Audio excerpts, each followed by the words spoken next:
Hey everyone, and welcome to The Index. I'm your host, Alex Kehaya, and this week I'm excited to introduce our guests on the podcast, Lucas and Zano, co-founders of Jito Labs. Started in 2021, Jito Labs is the first of its kind MEV infrastructure company building high-performance systems to scale Solana and maximize staker and validator rewards. Guys, I really appreciate you being here and excited to dive into what you've been doing. It's kind of amazing to see how far you've come. I remember when it was just like, when Jito was just starting out, and I met, I think it was you, Lucas, in the office in San Francisco, and it was just you and a laptop, and your co-founders, obviously, but amazing to see how fast time flies, and congrats on all your success. Maybe Zano, you can go first. Give people just a brief background on yourself. We can have Lucas go next and kind of talk about how you guys got to here and building Jito. Yeah, it's been a hell of a ride so far, but my background's in computer science software. Graduated around 2018 when during the 2017 bull market. Was speculating on crypto at the time, and I basically got hooked on it since then. Didn't really dive into the engineering aspect of crypto until DeFi bull run started to kick off in 2020, where things just really piqued my interest, because it was you can look at all these financial products transparently, read all the open source code and interact with it, as opposed to in the traditional world where it's all closed source and there's all this red tape to get access to it. From there, went down the MEV rabbit hole, ended up meeting Lucas on Twitter, just very randomly. And then we linked up and started working on Jito. Things started to work out pretty well, and here we are now. What about you, Lucas? Yes. My background's in computer engineering. Worked in firmware and embedded systems before starting Jito. Doing a lot of bare metal C, RTOS type stuff, and got into robotics for a little bit. My crypto journey started in 2017, kind of towards the end of that cycle, November, December. Decided to kind of go down the rabbit hole, and things took a turn for the worse and during the bear run or the bear market, but just kept kind of stayed with it and kept investigating all these different things, and ended up discovering what was called Rook Protocol at the time in 2020. I was like, what's this MEV thing? And kind of started going down the MEV rabbit hole. And from there, I think one of the first pieces that I read was Dan Robinson's Dark Forest article on how there's basically these bots that are kind of looking to make money on Ethereum. Fell down that rabbit hole, wrote an MEV bot on Ethereum kind of after I'd work my normal job till 7, and then work on my MEV bot till 2 or 3 in the morning, and then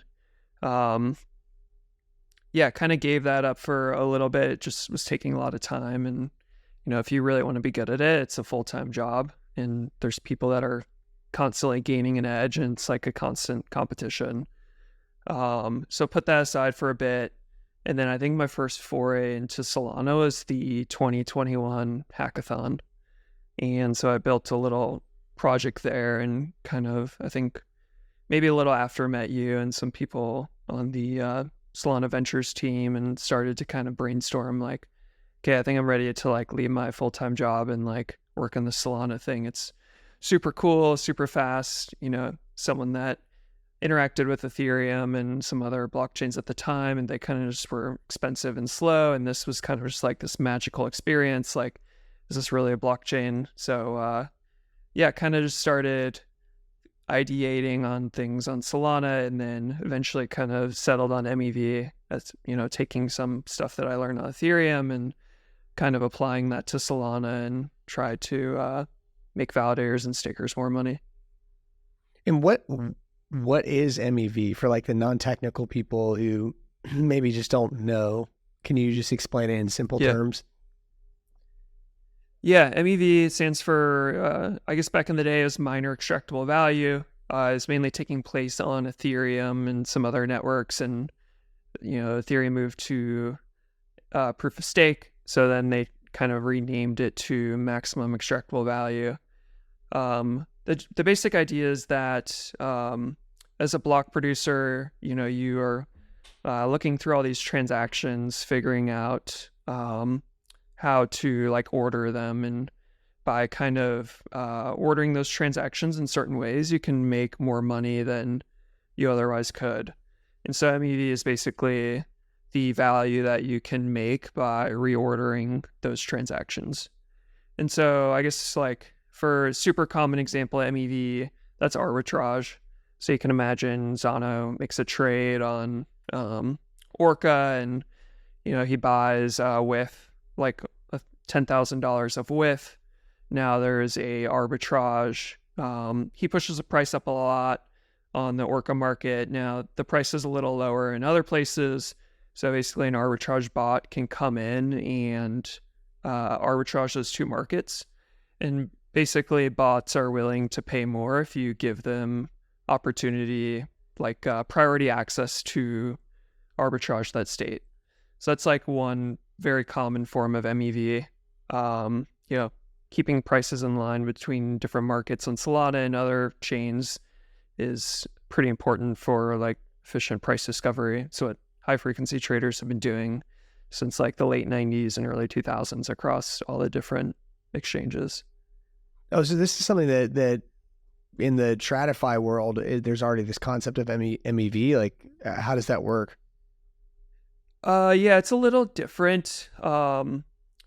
I guess the exchanges on, in the TradFi world, they're not like permissionless or decentralized. Right. And so I guess the MEV on those exchanges takes form in the way that they extract value is different than what happens on blockchains. So, they have like crazy infrastructure and like custom fiber, and they use microwave towers. And like it's kind of a latency game where in blockchain it's kind of turned into a price game. Basically, how much are you willing to pay with your priority fee or a tip to get access to the state faster? Got it. And Zano, I'm curious to hear from you. Like, why did you choose to come to Solana versus somewhere else? Yeah, I mean, probably like most people, you use Solana, and then like Lucas said, you just can't believe that there's like the state synchronization happening globally in like a few milliseconds, 400 milliseconds, couple hundred milliseconds. So after seeing that, I kind of like got the bug. I was working on around like EVM ecosystems and chains, and it was cool, but then nothing really beats like you click a button, you feel like you're on just a normal website that's backed by a single database. But in Solana's case, that's not the case. It's like you got 3,000 nodes around the world all agree on this piece of state. So yeah, after like actually just using it, I bit the bug. And then the thesis was, and I think the thesis continues to be, that any chain that is going to have a lot of DeFi volume and is actually going to be the chain that finance happens on in terms of high volume is going to have some form of MEV. It's just like an emergent property of these things that you can't get away from. So you double down on first the base layer being the chain that people go to, and then from there it's like, well, what does this base layer need when it does actually get some traction? And I think the infrastructure that we're building is important and necessary for Solana. Yeah, I couldn't agree more. I'm curious, what were some of the challenges you guys faced to get to where you are today? And I want to talk about where you are today next, because it's pretty big. How far you've come from basically just like scrapping in the Solana office, hacking away on MEV, to being, one of the most dominant clients on Solana. for a validator client. So maybe you guys can just share some war stories, like what were the challenges to get here, and just for other founders who might be listening, I think it'll help them think through how to persevere and maybe not make some of the same mistakes maybe you guys made along the way, and if any. I mean, Yeah, definitely made a lot of mistakes. Yeah, I guess like I think being a founder, I guess a lot of people have this vision of being a founder and it's like really sexy and everything, but it's like the most stressful thing that you could ever do. it's literally the worst. It's literally the hardest job you can have, I think. One of the hardest anyway. Yeah. It's not the worst. I guess like, you know, the good parts make up for the shitty parts. Like, I guess you're, you know, as founders, you're in basically complete control of your destiny, where like if you're working at Google or Apple, you're kind of just like a cog in the wheel. So, you know, having that ownership is cool, but also like it can be scary because you don't, you know, you can have like, obviously, if you have good co-founders, you can like spitball ideas off of them, but you know, ultimately it's kind of in your control of what happens. And so, you know, you own your success and you have to own your failure too. And it can be very humbling. But yeah, I think like hiring a good team is super important. We've gotten really, really lucky with our team. Currently a team size of 12, and that's been, you know, having a good team is super important. I think the struggle for us for the longest time was kind of, I guess we launched a validator client in November 2022, and it was like right before breakpoint, and you know, that was a breakpoint. We're on the flight home, the whole FTX thing was happening, and there's like this existential question of like, is this going to work out? And then I guess for the next year, you know, DeFi was basically dead on Solana compared to where it is now. There's obviously a lot of our teams working and grinding and like hoping, and you know, I think a lot of founders kind of took it into their own hands, and they're like, you know, no one's going to make this happen for us. We have to make it happen. And that's kind of, I think that's a good attitude to have. I think, you know, waiting for something to happen versus taking it into your own hands and making stuff happen. So definitely a good attitude. But I guess for a while, you know, DeFi was dead, and we were trying to kind of bootstrap this essentially two-sided marketplace for MEV, where you have the validators that are producing the blocks, and then you have the searchers that are using your system, and they have to invest time and work through all the bugs. And, you know, there was a lot of bugs in the system, and, you know, kind of getting that started and getting searchers and validators to kind of buy into that vision and bootstrap, that was super hard. So, and how many people were you back then? You weren't 12. No, when we started, I guess November 22, we were like, I don't know, like 7 or 8 maybe. I think so. Yeah, it was just a ton of boots on the ground, like reaching out to every validator, hopping on calls, you know, going on the community calls for Solana and the validator calls and kind of pitching this to them. And a lot of them were very skeptical, and, you know, we had to build a lot of trust and earn a lot of trust with them, and also back it up with the engineering and the product side to kind of How match. many validators do you think you talked to during that time period? I guess between myself, Zano, and Brian, our COO, probably like over 100 or 200 validators. Yeah, I mean, that's the work, you know, talking to your customer, really understanding the user. Yeah. Is so important. I think Zano, I want you to go next for sure, but the culture of Solana, to me, it goes back to its inception, right? It's why I came to be here to work in this ecosystem. Back when, you know, Raj and Toli started the company, they shipped open source from day one, and they shipped mainnet into the abyss. It was like one of the worst bear markets. It's very similar time. Like there wasn't like an FTX moment back then, but the market was, you know, terrible. And a lot of founders were looking at that like, are we dead? You know, are we going to make it? Yeah. But like you said, and like a lot of founders in Solana, they took matters into their own hands and they created their own fate by putting in the work and by just shipping. And I think that's a big lesson for people. Like no matter how bad things are, you got to keep pushing, you got to keep shipping and survive. But yeah, Zana, I'd love to hear your perspective on this too. Like during that time frame, the things you were thinking about, the struggles, and kind of how you got through it. Yeah, I mean, things were pretty rough, I think, for everyone. I like to say, like, you got to bite down on the mouthpiece and just keep grinding. I think like a good muscle to flex is a lot of people over-index on the like downside of things, like the potential downside as opposed to the upside. I think that's just like human nature. But I think to be successful, you have to not over-index on the negative things, because you can, like, so many things can go wrong.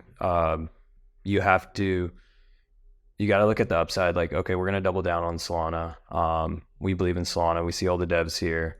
At the time, like, the teams were still building. Like, obviously, like, money was running away, but some of the smartest people that I've ever worked with, like, continued to build on Solana.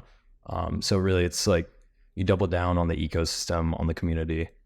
Like before Jito, I always just looked at blockchains as permissionless code that, these are like permissionless networks, and I just looked at them as like robots, basically. Like, these things just run on their own. But then once you get into the weeds of it, you realize, oh no, there's humans here, and like Lucas alluded to, like, you have to talk to your customers. These are actual people. They don't just come because you built something. You have to actually go out there and get them. So I think just like treating any crypto startup like any normal startup, and looking at everybody like they are customers, and actually going out there and trying to get them is super important too. But I'm yeah, curious. man, things were rough. Yeah, I'm curious to hear from you too. One thing you and I share a passion for is grappling. Like I wrestled for 10 years. I just got back into it. I'm doing BJJ now, like rolling a couple days a week. How do you think that sport has impacted your style as a founder, like how you look at things as an entrepreneur and how you get through what is a really hard thing? Yeah, I think like the most depressing time in my life was weight cutting in high school and having to study for classes. So I don't know if I like to think that it does help me, that it did build something inside of me that helped me like carry on to my adulthood and actually be used to like being in the trenches and like believing in myself, even if I know I'm going to go get my ass kicked, like out there on the mat in front of my whole family. Like, it's fine. It happens. You just move on. It's not that big of a deal. So I like to think that it did help me. I'm glad that you're rolling now. Last time we spoke. I'm loving it. I know. Yeah. When we talked about that in Vienna at the Blockchain Infrastructure Forum, I was talking about I had the bug, and I was like, you know what? I can't wait anymore. I just got to get back to it. And the day that I put my feet on the mat again, I was like, I'm home. I'm back. So yeah, I go a couple of times a week now, and I'm loving it. And I think generally the thing you guys are both touching on is just perseverance and grit and staying positive in the face of extreme adversity. As entrepreneurs, you're always going to get put down.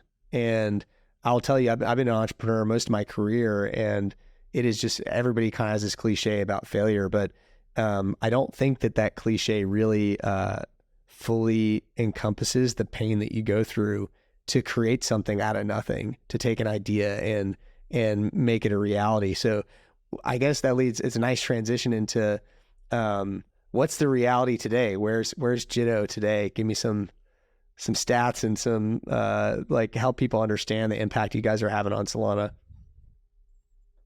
Yeah, so we've been grinding for the last, I guess, it's almost been 3 years now since we started, but especially the last 2 years, been grinding hard.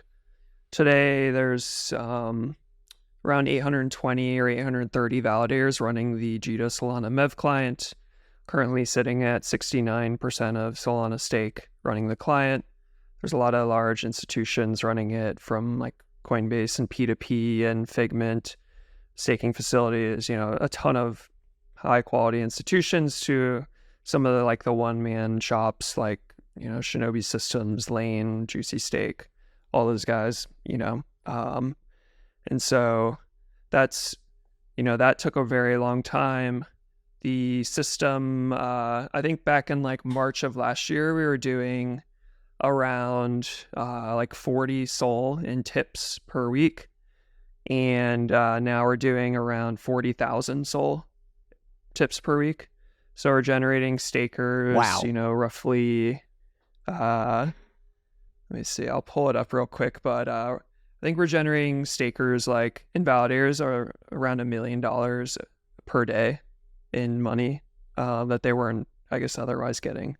So that's been going really well. And then we're also some of the contributors to the Jito network, and JitoSOL has been doing pretty well. Wait, tell me more about the Jito network. What is that? So Jito network, it's a decentralized protocol for liquid staking on Solana, and it's a liquid staking token on Solana called JitoSOL. It's currently, I think it hit 9 million SOL staked like yesterday or the day before. Wow. So it's been growing super fast.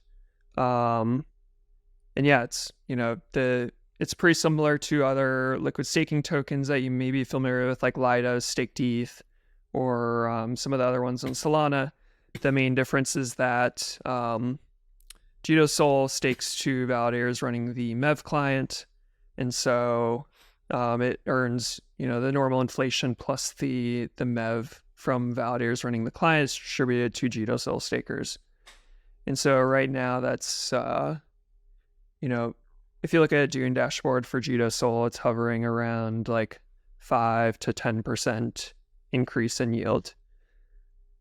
And what's the purpose of it? Like, just for people who don't know what this liquid staking enables, it's not just like staking to one validator, right? It's staking to many validators. Can you talk through why you would want something like this? Yeah. So when you stake normally on Solana, you delegate it to a validator, and when you're delegating to a validator through like the normal Solana staking protocol, you're delegating to one validator, so it's not spread across multiple validators by default. And then you also don't have liquidity on that SOL that you've staked. So if you can't really stake and then participate in DeFi and provide liquidity and things like that. And so liquid staking tokens, they kind of help solve both of those issues. First one is that you deposit SOL into a pool and you get back a liquid staking token, or you can think of it like a receipt token. And so when it's put into the pool, the protocol will delegate it to, I think JitoSOL is around 100 validators right now. And it will basically spread. If you put in 100 SOL, it'll, spread like 1 SOL per validator roughly. So you're spreading your stake across a bunch of validators, which helps contribute to the decentralization of the network. You kind of don't, it kind of mitigates like any downtime risk if you were to delegate to any single validator. You're also kind of earning like an index on, you can think of it like an index on MEV or like MEV smoothing. So, if one of those validators hits a big tip, then, it kind of spreads across, you're basically spreading the chance of that happening across a wide variety of validators. The other more exciting part, I think, is the ability to use that in DeFi. So we're seeing a lot of people that are minting JitoSOL participate in some of the top DeFi protocols in Solana, and really cool to see that be a major part of a lot of Solana protocols. Like there's like 2 or 3 protocols where JitoSOL is over 20% of the TVL deposited into those protocols.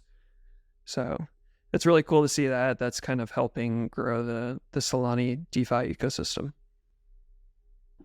Yeah, I'm of the opinion that JitoSOL should be the like base asset for DeFi, and just like the asset that people denominate in. Imagine you're waiting around for an NFT mint as opposed to just like holding SOL in your wallet and not earning any yield. You hold JitoSOL, you're earning yield the whole time, and the yield is denominated in SOL. So it's not like, so you're earning yield in the thing that you're kind of bullish on already.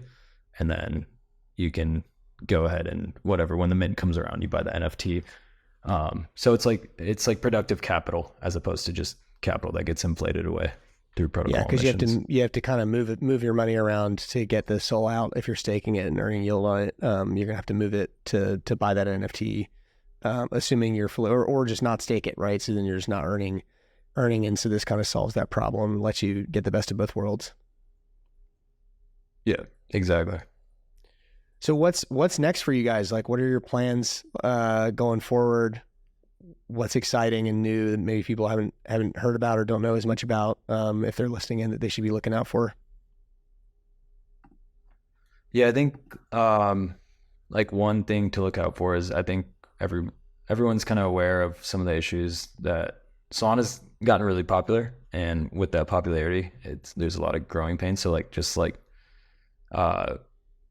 with the block engine, we're trying to improve Solana UX. UX being getting into blocks more reliably. Right now, bundles were primarily used as like a trading instrument for searchers, but now they're becoming more of a thing that people are using for block inclusion. So we want to help improve Solana UX. That's on the block engine side. Improve like transaction land rates. Help DeFi protocols and dApps have more reliable and like snappy UIs. Yeah, there's probably a few other things. What are you excited about, Lucas, for our future? Yeah, I think super excited about the thing that you're mentioning, Zana. I think back to kind of what we were talking about earlier, like just kind of making it happen. So like sitting around, like I think that's something that we don't want to like wait for someone else to solve this. We want to try to kind of take matters into our own hands and help people with their experience on Solana. And I think getting more transactions landing faster, I think, is something that we can definitely help with. So super excited about that. There's a ton of like tweaks that we're making to our block engine. We have a lot of like arbitrageurs and market makers and things like that are using it very heavily.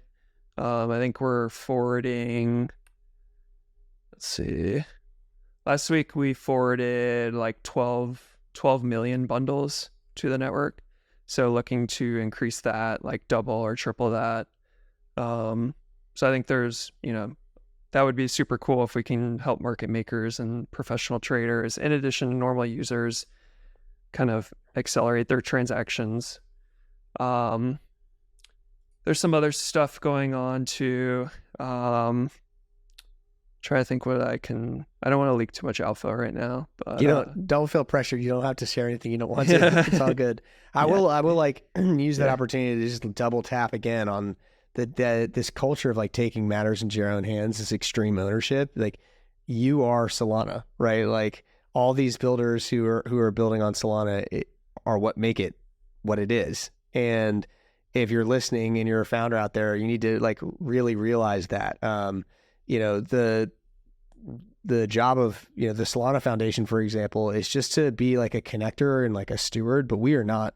We're just one organization. It's actually the builders that make Solana what it is today, and the idea that you're not going to just like wait for someone else to fix your problem, like you're going to get out there and do it.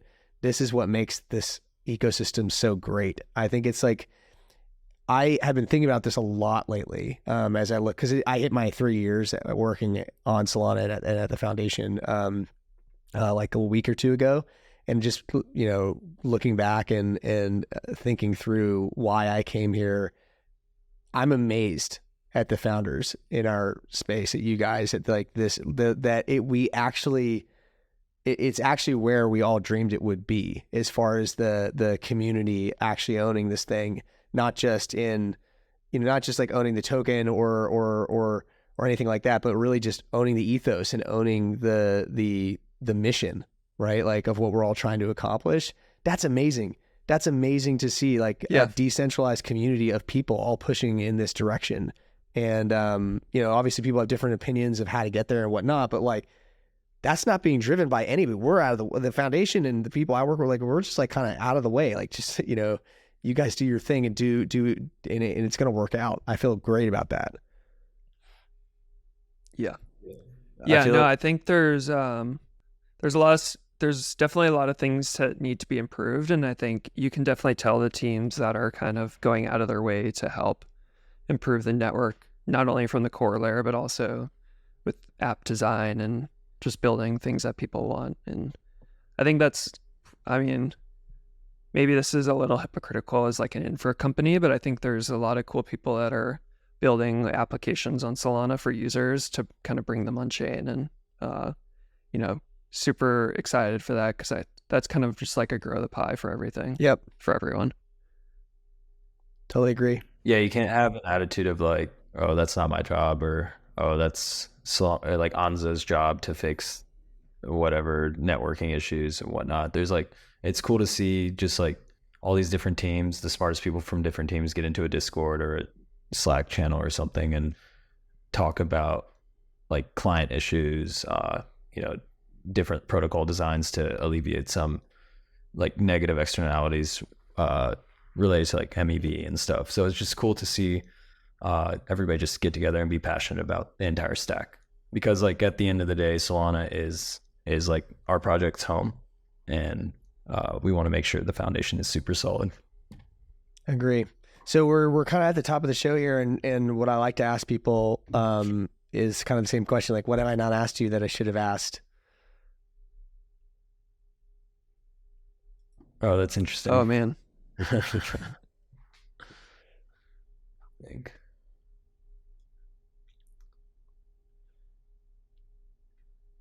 I guess why Solana?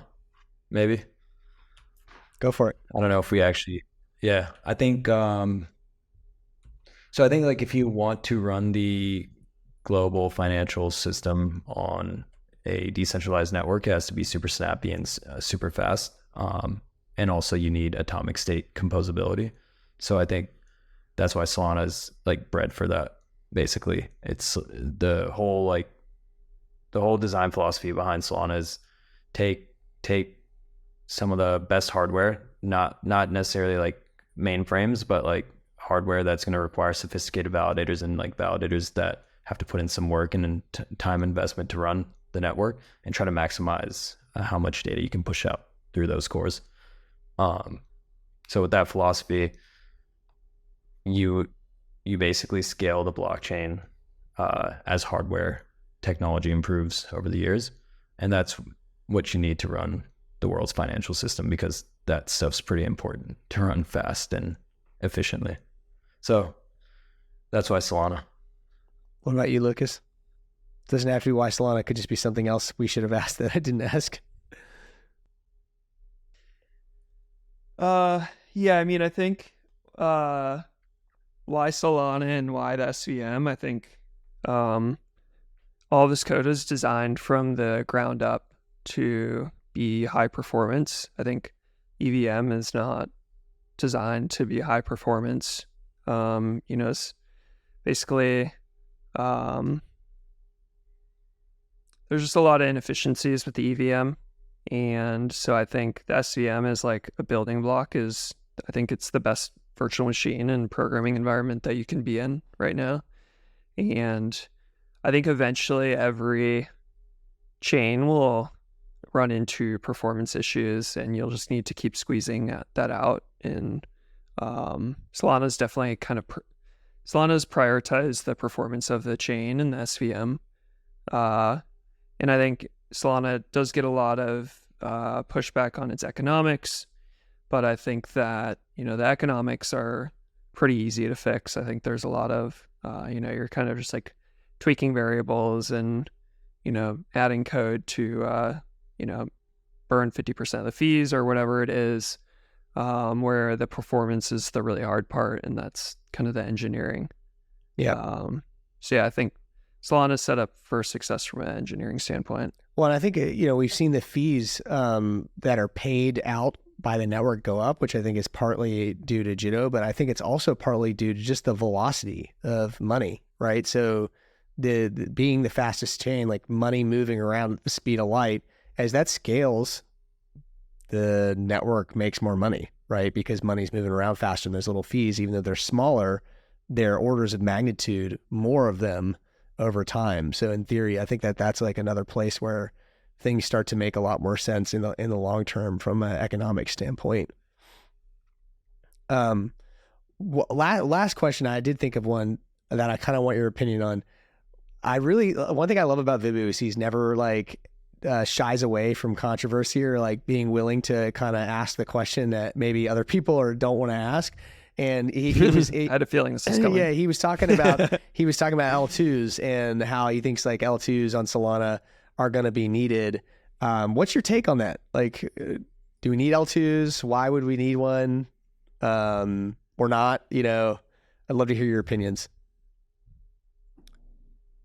Yeah, I think maybe at some point they could be useful. I think a lot of people are having trouble landing transactions right now, and I think people are basically overpaying for priority fees because of inefficiencies in the software. You know, it kind of goes back to the previous point that we were talking about, the performance. There's some, you know, Quick is definitely an improvement over UDP and what the network was using previously. But now people have kind of, it's basically like, if there's any MEV in the system, and this is why MEV is so interesting to me personally, like people are constantly finding ways to basically make money. And if there's any bottlenecks in the system or places that they can make money by performing certain behaviors, then they will kind of exploit that to the max. And that's kind of what we're seeing on Solana right now with the quick stack and the scheduler. So I think that like the current issues are mostly like software bottlenecks. And as a result of those like software bottlenecks, we're seeing people kind of abuse it and impact other people that aren't really trading on the same like wavelength as those people. And so I think, you know, between new scheduler in 118 and then maybe like a quick stack rewrite or some other protocol, or, you know, devs are cooking there. But I think between those two things, like hopefully like 6 months from now, we'll see way better performance in Solana. Some of the stuff that Zano was talking about earlier with us trying to help people land trades will hopefully help. And then from there, I guess we'll see. Like, I think obviously a lot of people are excited about Fire Dancer and the increased throughput and lower latency that will happen there. And then I think continue to push the limits of the hardware and the software and make it more efficient. And at that point, like if we're starting to see like real bottlenecks and like there's things that can't be done on Solana, then that might make sense for L2s. But I think it's like, in my opinion, it's like premature to start focusing on those on Solana right now.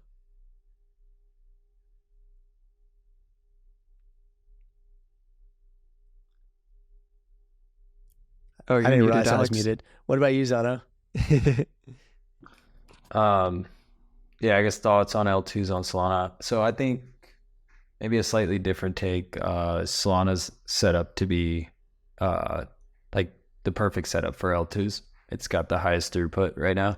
L2s are bottlenecked by their DA throughput. So I think if you're building an L2, you should strongly consider building the L2 on Solana.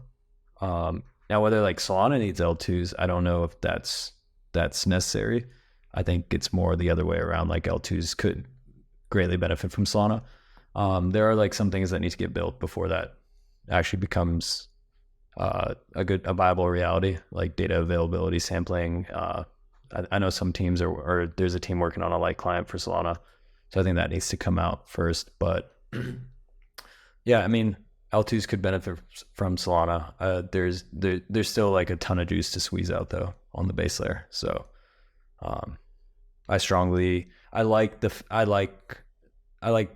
I like the fact that there's so many people working on so many different architectures. Like there's L2s being worked on, DA layers being worked on. I think like that makes everything a little more robust, where you have strong mind share across all these different designs. So I genuinely want everyone to continue working on all the things they're working on. Awesome. Well, thanks so much for coming on the show, guys. I really appreciate your time, and thanks for sharing your story with everybody here. Cool. Thanks, Alex. Yeah, thanks for having us.